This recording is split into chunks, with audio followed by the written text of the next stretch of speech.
Peter Kay the ball right out of the pitch almost. So I think there's no excuse for it. Yeah. I'm going to go for an Everton win again.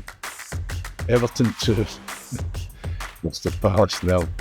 Hopefully that lots of other players won't be attempting to hit their opponents on the back of the head with the ball. It's something that I may have considered when I was playing.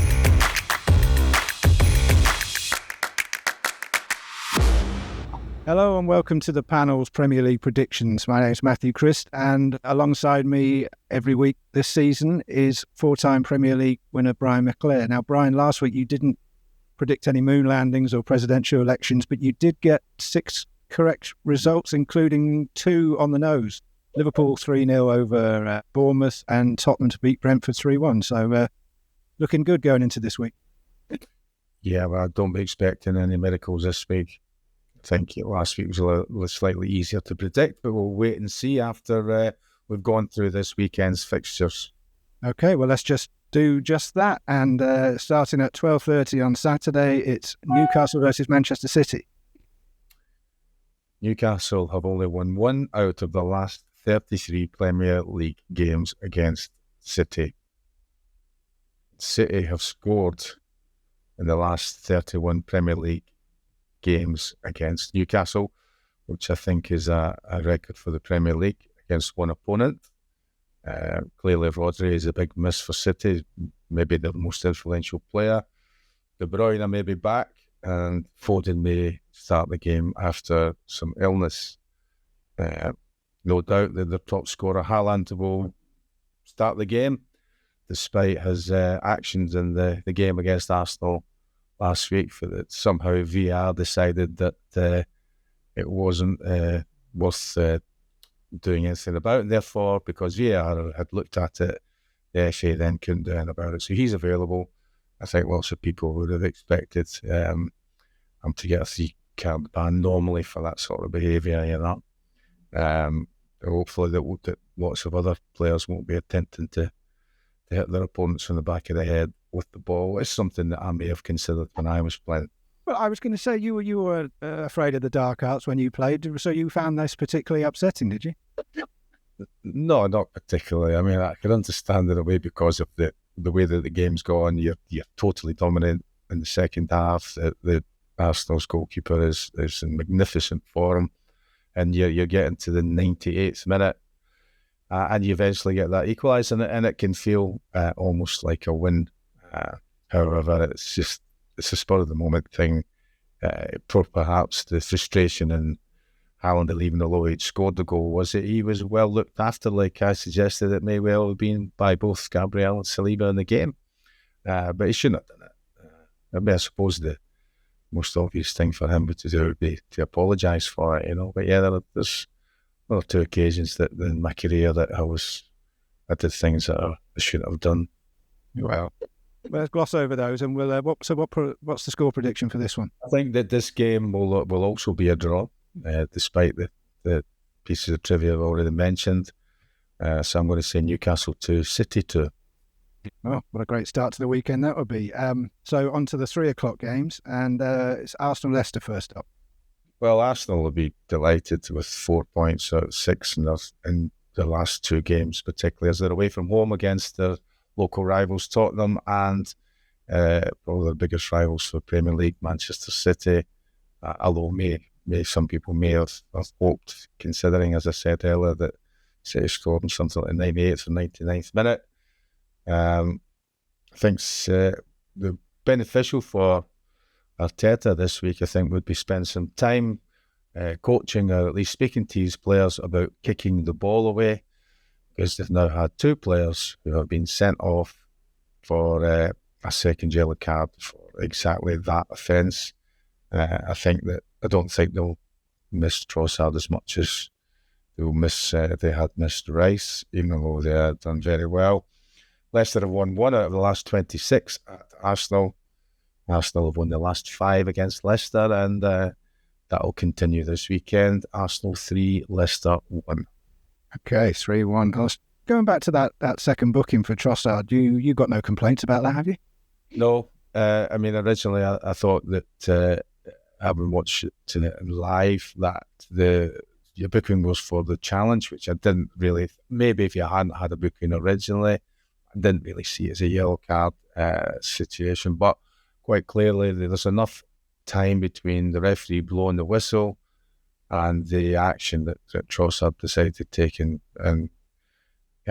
Peter Kay the ball right out of the pitch almost. So I think there's no excuse for it. You know, I may be frustrated. I can get that for the challenge.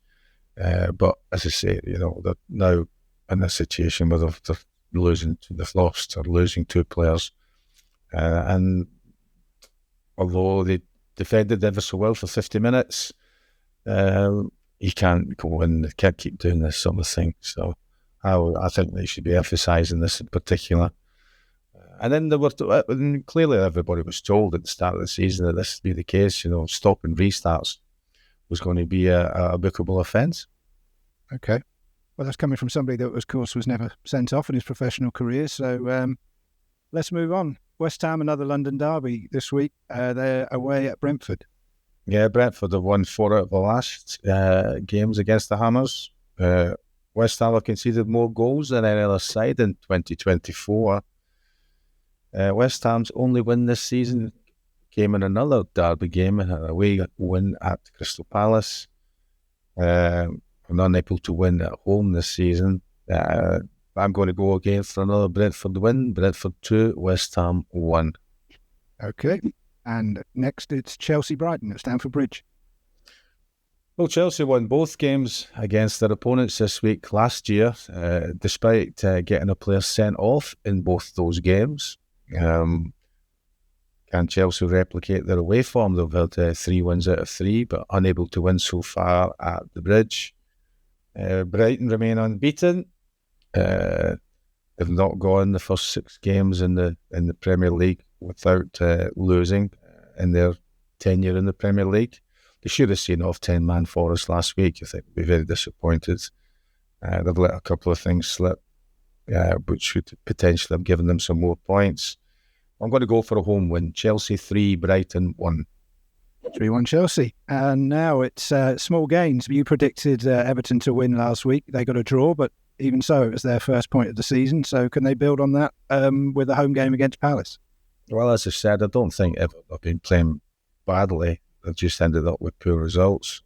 I think that considering that they had a lot more attempts at goal in last week's fixture against Leicester, but they only converted 1.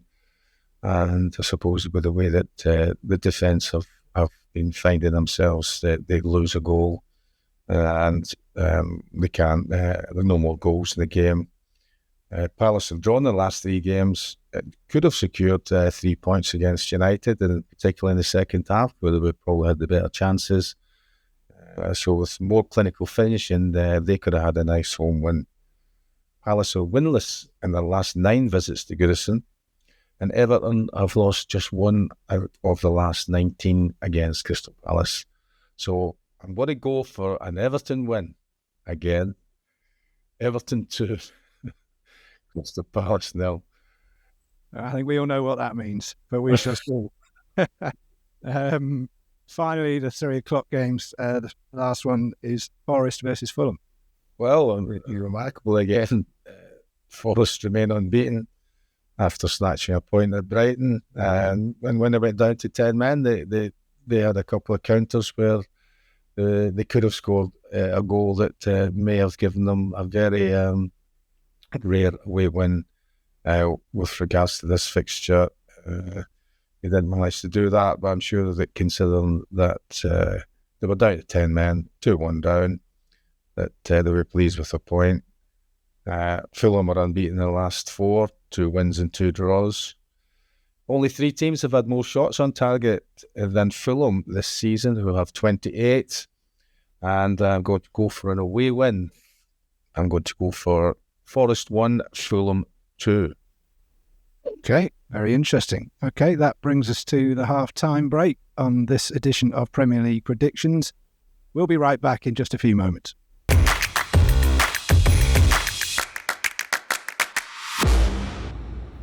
Welcome back to the second half of this week's Premier League predictions from the panel with myself, Matthew Christ, and Brian McClair. And we've reached the 5:30 game on Saturday, which this week is Wolves at home to Liverpool. What do you see in this one, Brian? Wolves find themselves in the bottom three with 1 point, conceding 14 goals in the last 5 games.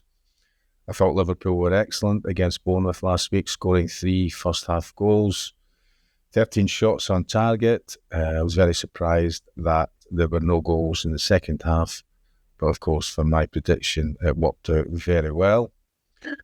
Wolves have conceded in each of the last 17 Premier League games. And Liverpool have won 16 of the last 20 against their opponents this weekend. I think that Liverpool will again add to that total. I'm going for Wolves 1, Liverpool 3. Okay, 3-1 Liverpool. And let's go on to Sunday's game. The first one, 2 o'clock, it's Ipswich at home to Aston Villa. Well, Ipswich appear to be improving, particularly in regards to their defending. But despite 6 shots on target from 13 attempts and 10 corners, they came away with from last week's game with only a point. Villa have got 3 wins from the last 3 games. But I think Ipswich will again keep Villa at the bay with regards to, I don't think either team will win this game, although Villa would probably be favourites. But I'm going to go for a score draw, Ipswich 1, Villa 1. Okay, and the Super Sunday game this week at 4:30 is quite an enticing clash. It's Tottenham Hotspur at home to Manchester United.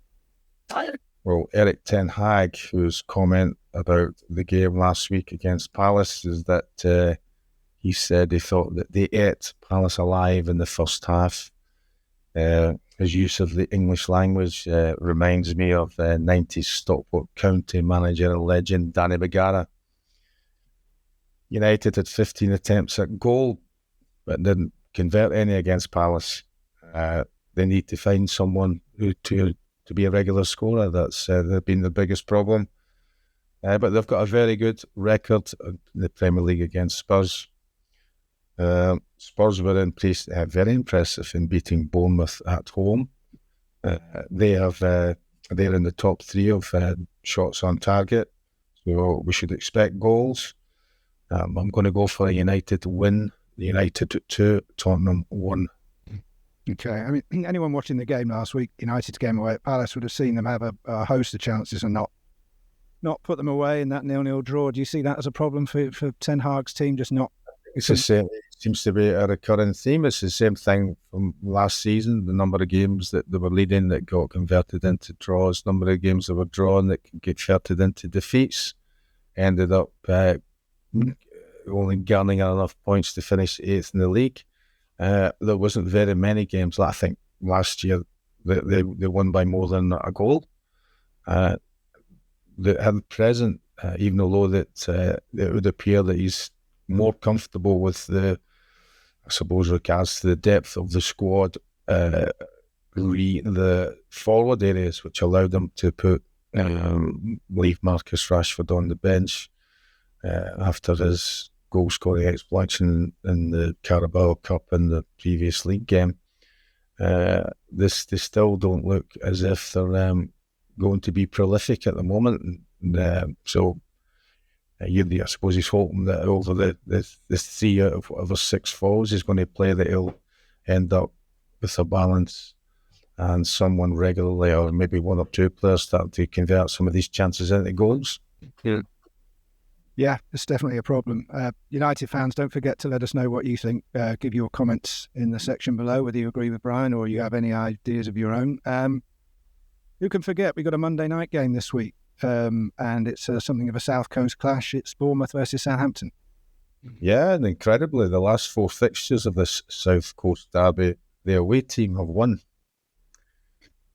Neither team have managed to stop their opponents from scoring thus far this season. Southampton have only managed 2 goals.